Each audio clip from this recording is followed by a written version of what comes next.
Mark Twain's selected works. Autobiographical Dictation from August 28, 1906. Scheme for Teaching Impromptu Oratory. Part 2. I did not wait for the full results, but plunged into my speech again and brought it along down, step by step, enlarging upon the results of the several stages. And when I got to Daguerre's monumental invention, I discoursed upon it with a violence of enthusiasm that was startling to hear.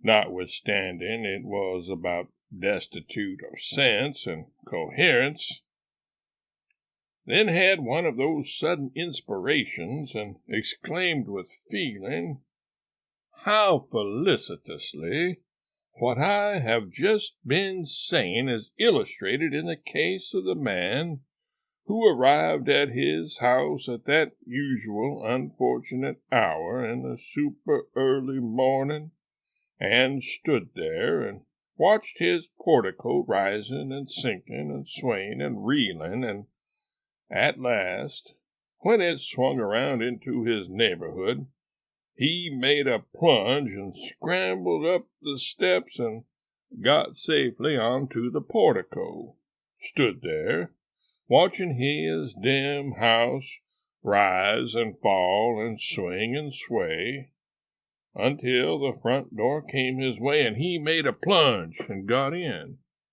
and scrambled up the long flight of stairs, but at the topmost step, instead of planting his foot upon it, he only caught it with his toe, and down he tumbled, and rolled and thundered all the way down the stairs, fetched up in a sitting posture on the bottom step, with his arm braced around the friendly newel post, and said, "God pity the poor sailors out at sea on such a night as this."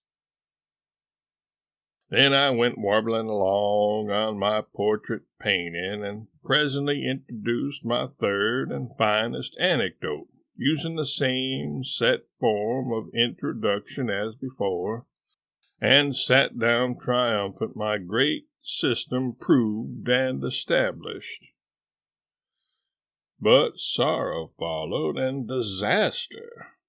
The first man called upon to speak was the brand-new district attorney, a man glib enough before judges and juries, but it was mainly a literary crowd that he was confronting now, and he showed timidity. He talked along hesitatingly, uncomfortably, unhappily, and presently it was plain that he was trying to lead up to an anecdote, and didn't know how to manage it. Then the house broke out from one end to the other with encouragements. They said, "Fetch it out! Fetch it out!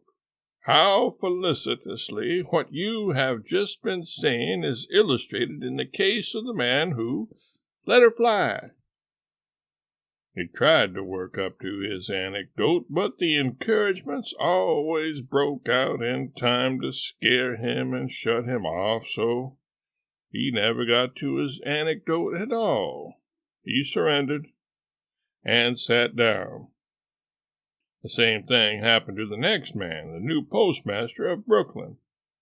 He struggled manfully along and approached his anecdote from 4 or 5 different directions, but always the house helped him along so enthusiastically that they frightened him off, and he never reached his goal.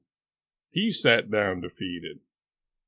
5 other men were called upon in turn, and each in turn declined to take a chance in that insurrection. Finally, General Horace Porter was called up, and he got away with the honors of the evening. Let the house encourage and storm as they would, he stood to his guns, serene and unafraid. He told 7 anecdotes, and introduced every one of them with the proper formula, how felicitously, etc.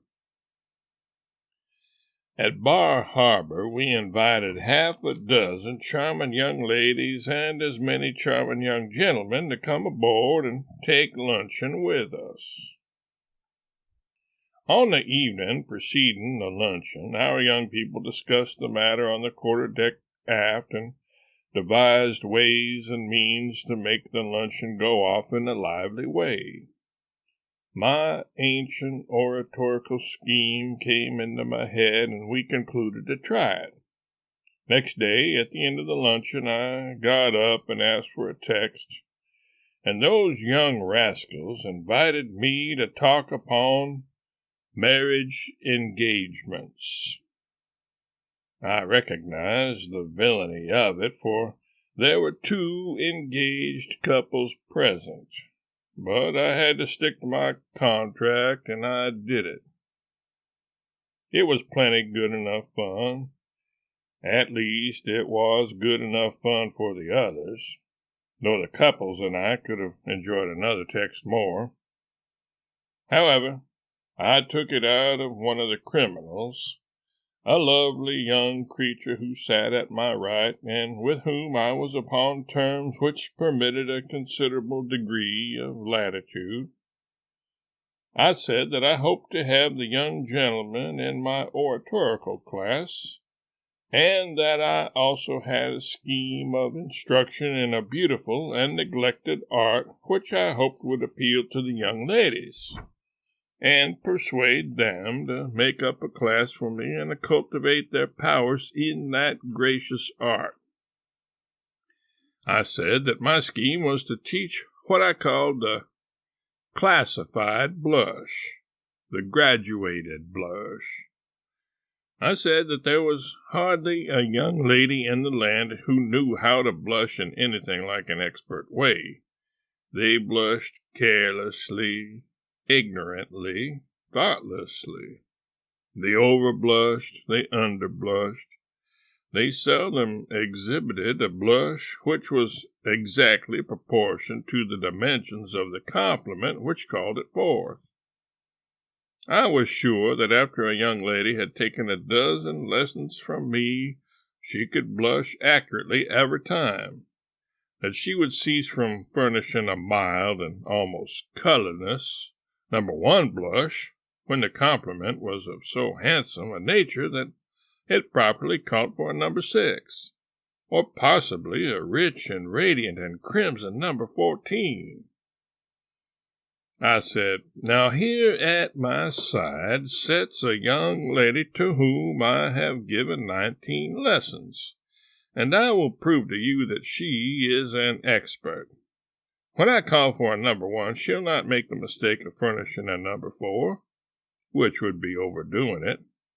When I call for number 10, number 14, and so on, you will see the exactly proper and requisite sunset blush rise in these beautiful cheeks. There, just that casual little remark, you see, brings a number 2.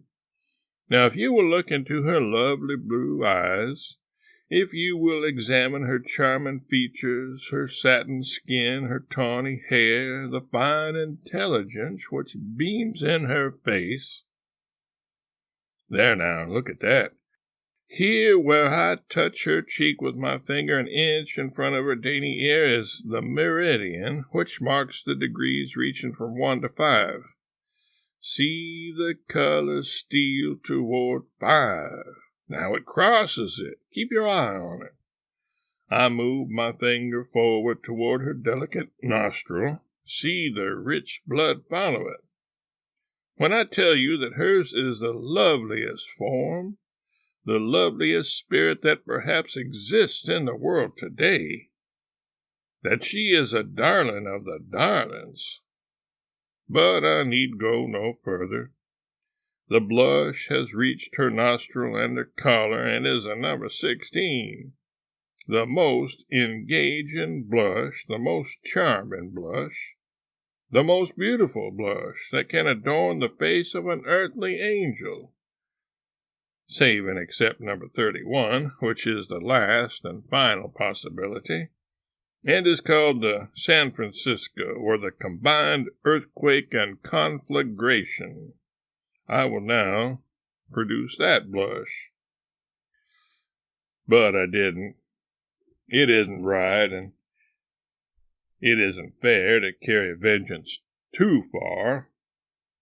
It seemed to me that little witch and I were about even, and so I elected to be just and stand pat.